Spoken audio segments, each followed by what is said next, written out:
Jail से बाहर आने के बाद बोले आजम खान, कहा बहुत खुशी है, जिन्होंने मदद की उनका शुक्रिया।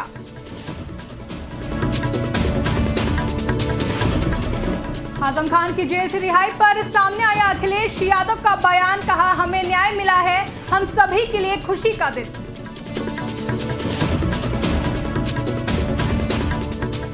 गाजीपुर पहुंचे डिप्टी सीएम ब्रजेश पाठक, तो दुकानदारों से नए जीएसटी दरों को लेकर किया संवाद। दुकानों पर ब्रजेश पाठक ने लगाए जीएसटी से जुड़े पर्चे। उत्तराखंड के सीएम पुष्कर सिंह धामी की अध्यक्षता में हुई मंत्रिमंडल की अहम बैठक, 6 प्रस्तावों को मिली मंजूरी।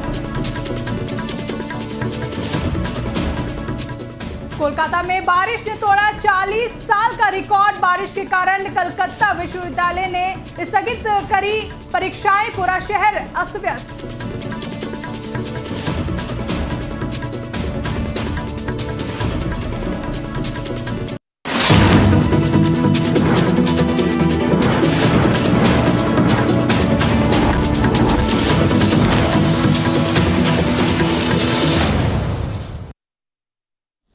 नमस्कार, आप देख रहे हैं आज की खबर और मैं हूं आपके साथ आकांक्षा यादव।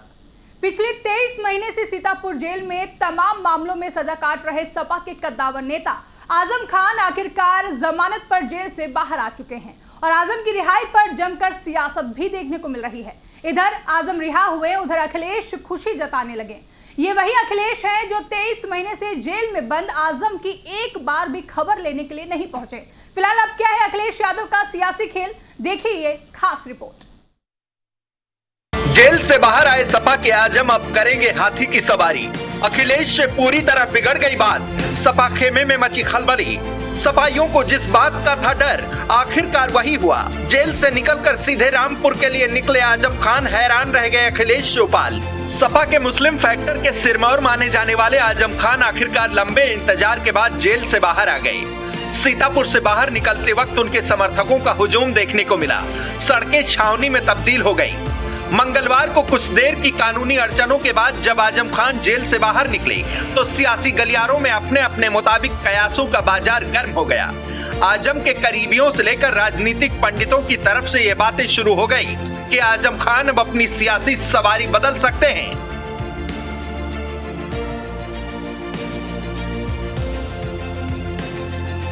आजम खान को लेकर राजनीतिक गलियारों में लंबे समय से चर्चा चल रही थी। सपा के साथ नाराजगी की बातें भी की जा रही थी।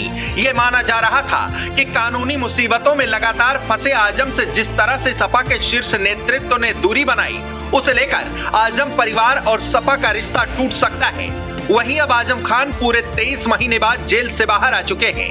अदालत की तरफ से आजम को 72 मामलों में जमानत मिल चुकी है और अब फिर से वही सवाल गूंजने लगे हैं कि क्या आजम अब सपा के साथ अपना सालों पुराना रिश्ता खत्म कर सकते हैं। खबरों की माने तो आजम अब साइकिल की सवारी छोड़ हाथी पर सवार हो सकते हैं।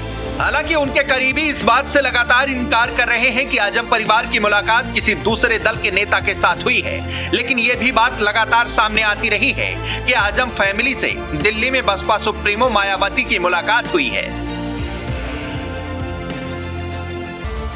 मायावती के साथ आजम परिवार की मुलाकात पर भले ही करीबियों की तरफ से इनकार किया जाता है, लेकिन मौजूदा सियासी हालात बता रहे हैं कि आजम का जिस तरह का राजनीतिक कद रहा है, उसकी जरूरत बसपा को भी है और बसपा लंबे समय से अपने सोशल इंजीनियरिंग को मुस्लिम वोट बैंक से पुख्ता कर अपना सियासी ढांचा मजबूत करने की फिराक में है। उधर आजम बिना समाजवादी पार्टी का मुस्लिम यादव समीकरण अधूरा माना जाता है। मुलायम सिंह यादव के जमाने में उन्होंने अल्पसंख्यकों के बीच सपा की मजबूत पकड़ बनाई, लेकिन अखिलेश यादव के दौर में रिश्तों में कड़वाहट बढ़ती गई और अब जो तस्वीर सामने आ रही है उससे ये साफ पता लग रहा है कि आजम और अखिलेश की राहें अलग हो सकती हैं। शायद इसीलिए जब सीतापुर जेल से आजम रिहा हो रहे थे तो लखनऊ में बैठे अखिलेश यादव अपनी भावनाएं जाहिर कर रहे थे। हमारे समाजवादियों के लिए खुशी का समय है कि जहां पर वो आज रिहा होकर के आज जेल से रिहा हुए हैं वो, और हमें उम्मीद है कि आने वाले समय में उनके सभी मुकदमे खत्म होंगे और समाजवादी सरकार बनने पर जिस तरीके से मुख्यमंत्री जी ने अपने मुकदमे वापस लिए, उन्होंने न केवल अपने मुकदमे वापस लिए हैं बल्कि डिप्टी सीएम के भी मुकदमे वापस लिए हैं, तमाम भाजपाई नेताओं के मुकदमे वापस लिए हैं। समाजवादी सरकार बनने पर जितने भी झूठे मुकदमे लगे हैं आदरणीय मोहम्मद आजम खान साहब पर, वो सब वापस लेने का काम सरकार में होगा।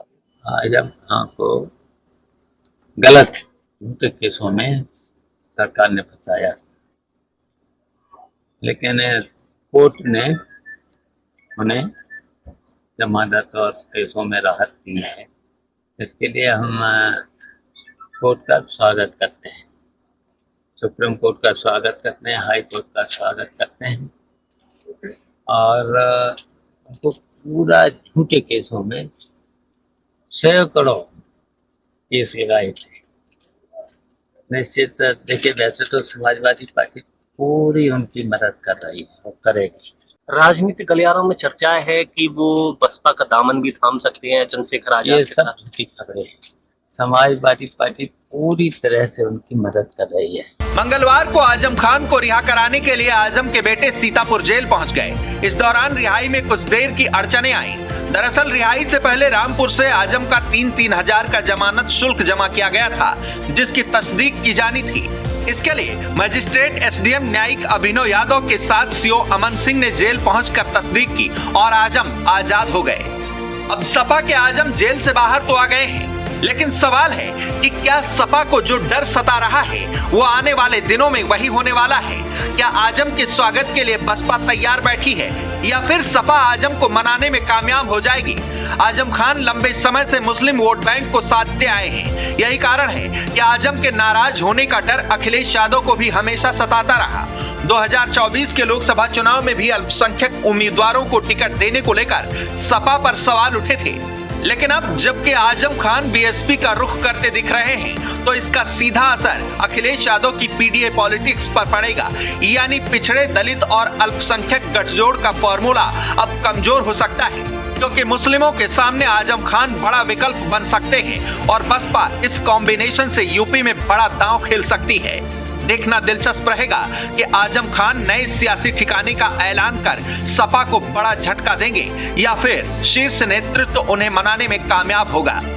डेस्क रिपोर्ट, आज की खबर। बढ़ते अगली खबर की ओर, जहां सपा के कद्दावर नेता आजम खान आज 23 महीने बाद सीतापुर जेल से रिहा हो गए हैं, जिसको लेकर पार्टी प्रमुख अखिलेश यादव का बयान सामने आया है। उन्होंने कहा कि सपा नेता आजम खान जेल से रिहा हो गए हैं, मैं इसके लिए न्यायालय का आभार व्यक्त करता हूं। अखिलेश ने कहा कि हम समाजवादियों को विश्वास था कि न्यायालय न्याय करेगा। उन्होंने कहा कि हमें उम्मीद है कि आने वाले समय में भाजपा द्वारा कोई भी झूठा मुकदमा दर्ज नहीं किया जाएगा और कोई अन्याय नहीं होगा।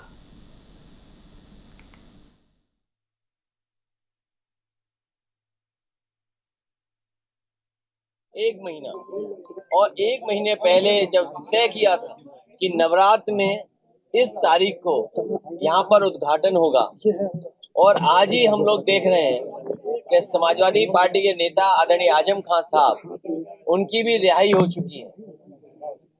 इसके लिए मैं कोर्ट को धन्यवाद देना चाहता हूँ, और यही हम समाजवादियों का भरोसा था कि कोर्ट न्याय करेगा और उन्हें न्याय मिलेगा। हमें उम्मीद है कि आने वाले समय में एक भी झूठा मुकदमा या इस तरह का सरकार जो लगातार भारतीय जनता पार्टी की और वहां का विधायक, खासकर जो रामपुर का विधायक, वो भारतीय जनता पार्टी के लोग मिलकर के और एक ऐसा अधिकारी जिसको एक्सटेंशन पे एक्सटेंशन पे एक्सटेंशन पे एक्सटेंशन पे एक्सटेंशन, कम बोला है मैंने, लगातार मिला है, वो अन्याय नहीं करेंगे।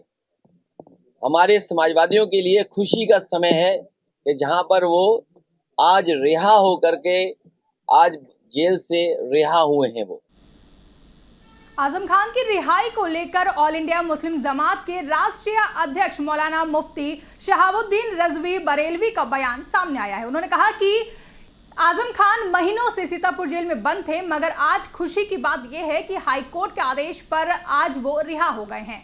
बरेलवी ने कहा कि उनके रिहा हो जाने पर मुसलमानों में बेहद खुशी है, और क्या कुछ कहा, आइए सुनते हैं।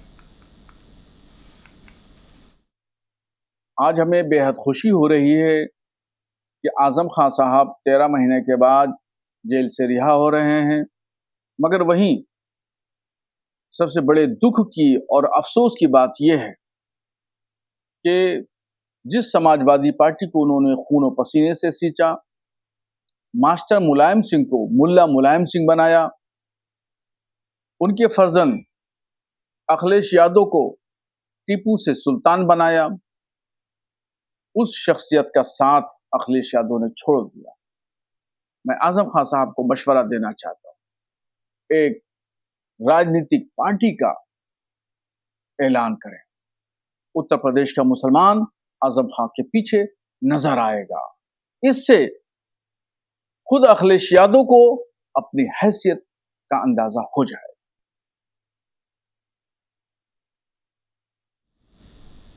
अगली खबर प्रयागराज से है, जहां 22 सितंबर से नए जीएसटी दरों के लागू होने को आम जनता के लिए बड़ी राहत मिली है।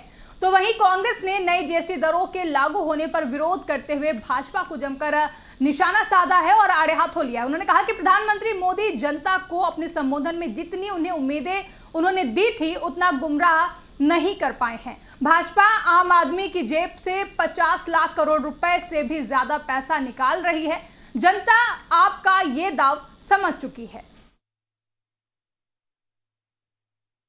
देखिए, पता लग जाता है प्रधानमंत्री, उनके पास कई एजेंसीज।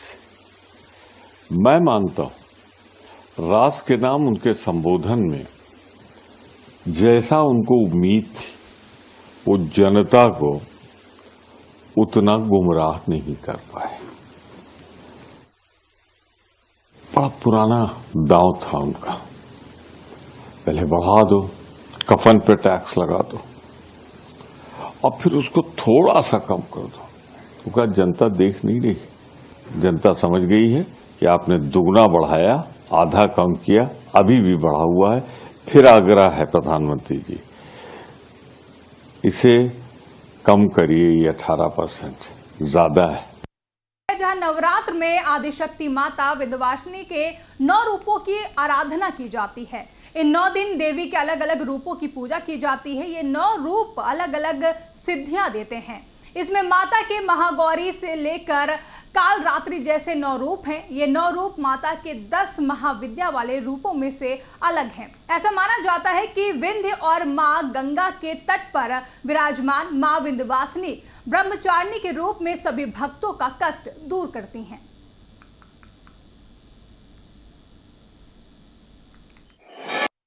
बहुत काफी भीड़ है, लाखों लाख की भीड़ है। अब यहाँ अभी बहुत 2 घंटा लाइन में लगने के बाद अभी पूजा करके नीचे उतरे हैं। अब इसके बाद चित्रकूट हम लोग जाएंगे। कैसा लग रहा है यहाँ पर? बहुत अच्छा लगा। प्रशासन का भी बहुत सुविधा है, देख रेख कर रही है। माँ के दरबार लगातार 3-4 सालों से आ रहा है। फिलहाल के लिए खबरों में बस इतना ही। देश और दुनिया से जुड़ी ऐसी ही तमाम बड़ी खबरों के लिए आप देखते रहें आज की खबर।